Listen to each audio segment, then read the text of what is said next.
Okay, so the other day I was working on the yard and switched over to my trimmer accessory and the weed eater broke. And you can see here, the cord won't retract. Kind of common issue on smaller engines like this, but there's a few things it could be. There's something inside of it called the pawls. They sit on the crankshaft, and when you pull this, they fling out and grab it and allow you to start it. Sometimes it's just a broken cord, or there's a spring inside this casing here that is what retracts the cord, and sometimes that breaks. I've already taken this apart, so I kind of know what it is, but to show you, just take the star wrench, and there's 4 screws on this one, and you just take them out.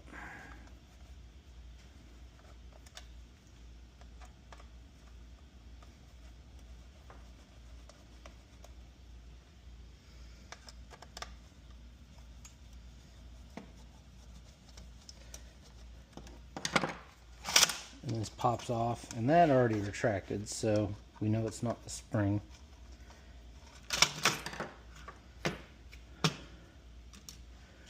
And so these are the pawls, and you can see this one right here, this one's working, but you see how this one's going past that limit. If you push that back, it springs forward and stops.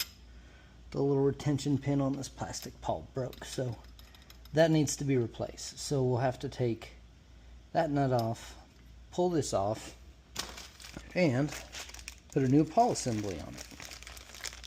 You can get these from different places online. This one came from Parts Street. You just look up the model number of that engine, and you can pretty much find anything these days.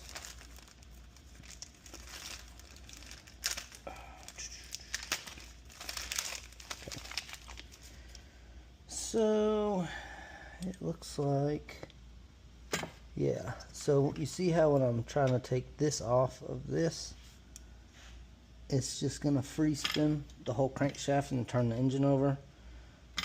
We're going to have to use a technique to stop that piston from moving. And we need some rope. Sure, there's better ways. That's just the way I know. So let me go get some rope.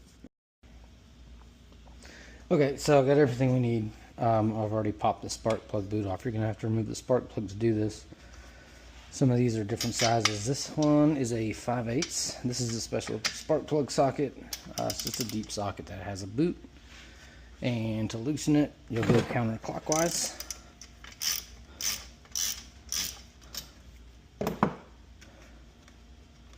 Remove this fully. Check it while you have it out. And so what I'm going to do is I'm going to stuff this full of rope. And what this is going to do, it's going to get in between the piston and the top of the cylinder, and it's going to lock the engine up so I can spin that pawl assembly off in the rope. It's not going to do any damage to the cylinder, the piston. If you shoved a screwdriver in there, I suppose it would work, but you run the risk of really damaging the cylinder wall or the piston head, causing issues, when this won't really cause any damage. I suppose it might leave little bits of fabric in there, but who knows? Maybe there's a better way. This is just the way I know.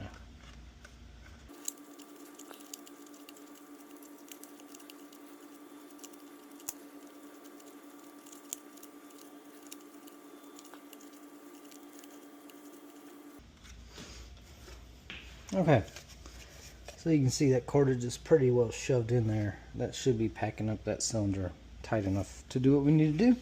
So we're going to need a socket that fits on that, and we'll pop that loose. Okay, so this is it ended up being a 14mm socket. So just put my socket wrench on there. I'll start turning that, and I can feel that rope getting pushed out of the cylinder. I'm just keeping my thumb over it to try to lock it in, and there it goes. And the pawl assembly broke loose. We'll do the same thing to put it back on. You should to do it proper, you should look up the torque specification, which is how tight you'll make this, like how much you're going to turn the wrench. I didn't. I'm just kind of doing it by feel. But technically, you should do it to torque spec. There we go. That's good. Okay, so I'm just going to back that off a little bit. Pull my rope out. You can see I had quite a bit in there. And I just got to put the cover back on. And that should be it. It should work. Okay, so I'm just going to put the cover back on. Have the, I guess that's like a shim. I really don't know, to be honest with you.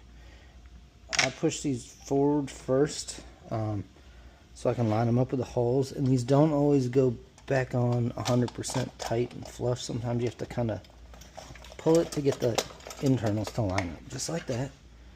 And then you just tighten all these screws back up.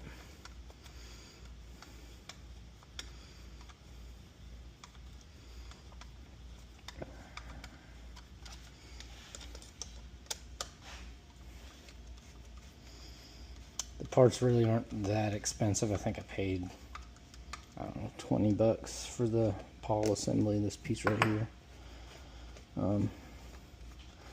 As you saw, it's about a 5 or 10 minute fix, but it's better than throwing this in the trash and paying another $200 for a new one. This one's only 2 or 3 years old, so it should still have plenty of life left in it, as long as you take care of it.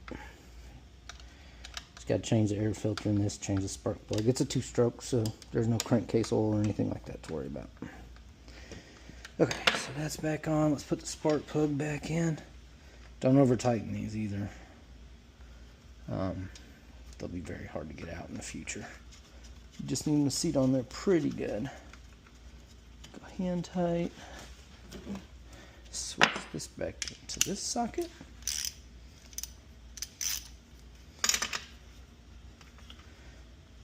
Okay.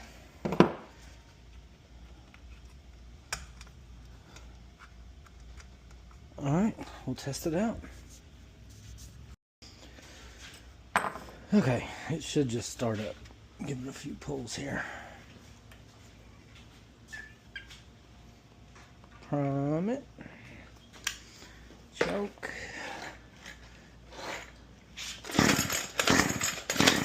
Yeah, it's pulling. That's good.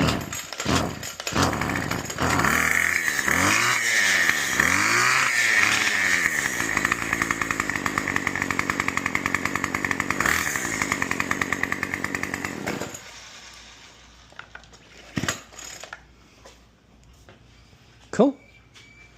Go fix something.